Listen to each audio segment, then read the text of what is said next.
नमस्ते। कभी सोचा है इंटरनेट पर कुछ हिंदी जोक्स इतनी तेजी से वायरल क्यों हो जाते हैं? आज हम इसी मजेदार दुनिया में उतरने वाले हैं और समझेंगे कि इन चुटकुलों में ऐसा क्या खास होता है जो हम इन्हें शेयर किए बिना रह ही नहीं पाते। तो चलिए शुरुआत एक पहेली से करते हैं। सोचिए जरा, साइकिल में ऐसी कौन सी चीज है जिसे निकाला तो जा सकता है पर वापस कभी नहीं डाला जा सकता? थोड़ा दिमाग लगाइए। इसका जवाब है हवा। और बस इसी तरह का जो मजेदार शब्दों का खेल है ना, वही इन वायरल हिंदी चुटकुलों की जान है। तो आखिर एक वायरल चुटकुले का हुक होता क्या है?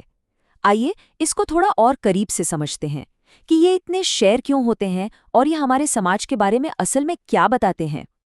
अब देखिए, इस चुटकुले का सारा मजा इसी बात में है कि ये संस्कारी जैसे शब्द का इस्तेमाल करके एकदम से चौंका देता है। ये हमारी उम्मीदों को, आप कह सकते हैं कि पूरी तरह से पलट देता है और बस इसीलिए मजेदार लगता है। अच्छा, हमारा अगला टॉपिक है प्यार, शादी और हंगामा। इन जोक्स में ना पति पत्नी की नोक-झोंक को अक्सर कॉमेडी के लिए इस्तेमाल किया जाता है। यहाँ देखिए पति ने कितना मजेदार जवाब दिया। उसने पत्नी की शिकायत को ही मजाक में बदल डाला, मतलब जैसे ये कोई साझा अनुभव हो हम दोनों का। और अब देखिए पत्नी का पक्ष। यहाँ एक पौराणिक कहानी का इस्तेमाल ससुराल वालों पर एक बहुत ही मॉडर्न तंज कसने के लिए किया गया है। तो असल में सारा मजाक इसी बात से बनता है कि पति पत्नी की आम शिकायतों को कैसे बढ़ा चढ़ाकर दोनों ही तरफ से दिखाया जाता है। अब बात करते हैं इशारों की कला की। कई चुटकुले ना दोहरे अर्थ वाले होते हैं।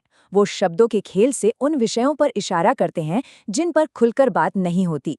इसे अंग्रेजी में डबल एंटेंडर या हिंदी में कहें तो द्विअर्थी कहते हैं। और इसी वजह से ये चुटकुले एक ही समय में मासूम भी लगते हैं और शरारती भी। इस पहेली को ही देख लीजिए। सवाल ऐसा है कि दिमाग शरारती जवाब की तरफ ही जाता है ना? पर असली जवाब कुछ और ही है। इसका मजाक हमारी सोच और जो पुरानी धारणाएं हैं ना, उन पर टिका है।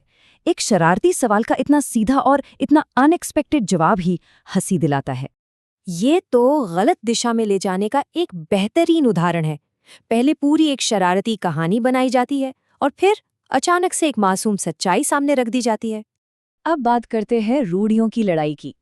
इन चुटकुलों में कुछ किरदार हैं जो बार बार आते हैं और ये सब हमारे समाज की जानी पहचानी रूढ़ियां या कहें तो स्टीरियोटाइप्स हैं। ये किरदार इतने जाने पहचाने हैं कि चुटकुला सुनते ही पूरा सीन समझ आ जाता है और हम उनसे फौरन कनेक्ट कर जाते हैं। यह चुटकुला पड़ोसन वाली रूढ़ी का एक सटीक उदाहरण है, जिसे अक्सर एक प्रलोभन और मजेदार परेशानी के सोर्स के तौर पर दिखाया जाता है। ये एक क्लासिक थीम है जो हमेशा काम करती है। तो कुल मिलाकर बात चाहे शादी की हो, जेंडर की हो या रिश्तों की, कॉमेडी तब बनती है जब हमारी जानी पहचानी सोच को एकदम उल्टा पुल्टा कर दिया जाता है। असल में ये जो ह्यूमर है ना, ये एक तरह के सेफ्टी वॉल्व का काम करता है। ये उन बातों पर मजाक करने का एक तरीका है जो लोग सोचते तो हैं पर खुलकर कह नहीं पाते। और अंत में एक सवाल है सोचने के लिए। अगली बार जब किसी ऐसे ऑनलाइन चुटकुले पर हंसी आए तो ये जरूर सोचिएगा कि ये हंसी हमारी अपनी साझा सोच के बारे में क्या बताती है।